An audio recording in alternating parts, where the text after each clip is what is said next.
एक शिष्य और गुरु की कहानी। एक समय की बात है। एक गुरु और शिष्य किसी गांव से गुजर रहे थे। अंधेरा काफी हो चुका था। शिष्य ने अपने गुरु से कहा कि गुरुजी, काफी रात हो चुकी है। अगर आप कहे तो आज की रात इसी गांव में गुजार ले। गुरुजी ने अपना सर हिलाया।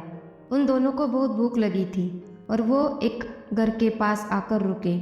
उस घर के आसपास बहुत बड़ी जमीन थी, पर उस जमीन पर कोई भी फसल नहीं थी। लग रहा था कि जमीन का मालिक उस पर ज्यादा ध्यान नहीं देता। अब शिष्य ने उस घर का दरवाजा खटखटाया। तब उस घर से एक आदमी बाहर आया। तो गुरुजी ने बोला, हम अपने गांव जा रहे थे, लेकिन काफ़ी रात होने की वजह से हमने इसी गांव में रुकने का सोचा। क्या हम आज की रात आपके यहाँ रुक सकते हैं? वह आदमी बोला, हाँ, क्यों नहीं, आप दोनों अंदर आ जाइए। अब जैसे ही गुरुजी अंदर आए, उन्होंने देखा कि उस आदमी के घर में बहुत ज़्यादा गरीबी थी। घर बहुत बिखरा हुआ सा था। उनकी गरीबी को देखकर गुरुजी मन ही मन में सोचने लगते हैं कि ये लोग तो बहुत गरीब हैं, इनको खुद के खाने के लिए परेशानी होती होगी, तो हम इनसे खाना कैसे मांगे।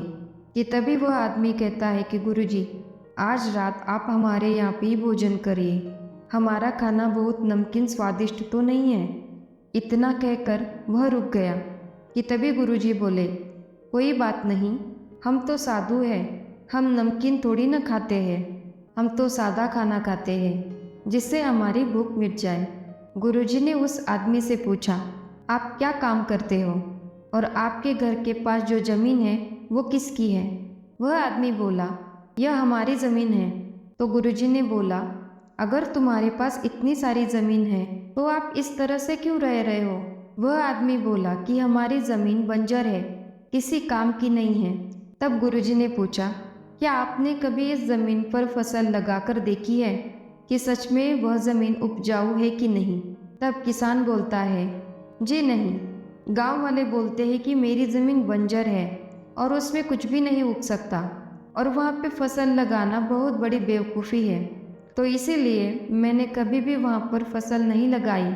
तब गुरुजी बोले, आपको फसल लगानी चाहिए, क्या पता ज़मीन उपजाऊ हो। गुरुजी ने पूछा, आपका गुजारा कैसे होता है? उसने बोला कि मेरे पास एक भैंस है जिससे मेरा पूरा घर चलता है। कुछ देर बाद गुरुजी सो जाते हैं और रात में जब सब लोग सो रहे होते हैं तब गुरुजी अपने शिष्य को उठाते हैं और उससे कहते हैं कि हमें इस आदमी की भैंस अपने साथ ले जानी है।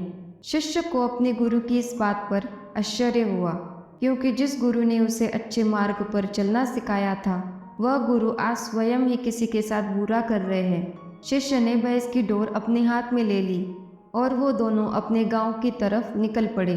उस बात को तकरीबन 10 साल गुजर जाते हैं और जो गुरु का शिष्य था वह बहुत बड़ा गुरु बन चुका था। तो एक दिन उसे वो गरीब आदमी की याद आती है कि मेरे गुरु ने उस आदमी के साथ अच्छा नहीं किया था, मुझे एक बार चलकर देखना चाहिए कि वह आदमी अब क्या कर रहा है, किस परिस्थिति में है।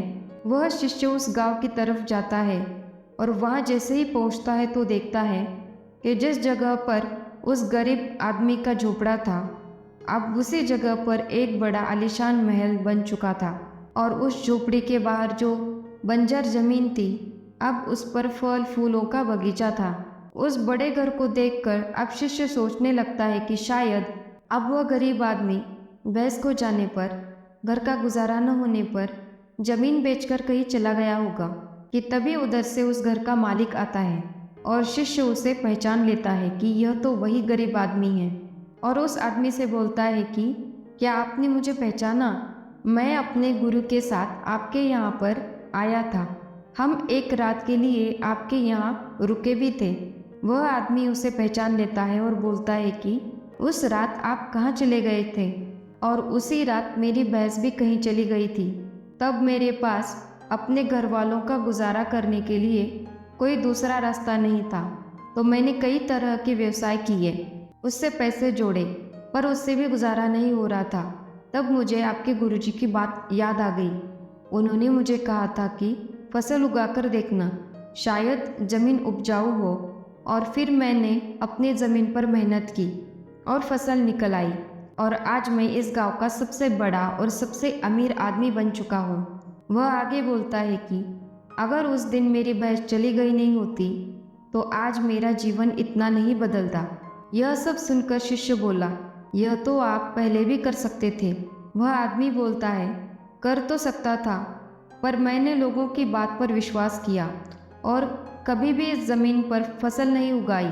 पर जब मेरे पास कोई दूसरा चारा नहीं था, तब मुझे लगा कि मैं कोशिश करके देखता हूँ। और उस साल मैंने फसल लगाई और मुनाफा हो गया। तब अगले साल मैंने प्रेरित होके ज़्यादा मेहनत की और आज मैं इतना धनी बन चुका हूँ। ये सब आपकी गुरुजी की वजह से। तब जाके शिष्य को अपनी गुरु की बात समझ आ गई कि उस दिन गुरु ने अपने शिष्य को भैंस ले जाने के लिए क्यों कहा था। इस भैंस की तरह हमें भी यह देखना चाहिए कि हमारे जीवन में भी कोई चीज़ तो नहीं जो हमें आगे बढ़ने से रोक रही है। हम सब में कुछ ना कुछ हुनर है, तो अपने हुनर को पहचानिए और आगे बढ़िए। कहानी सुनने के लिए धन्यवाद।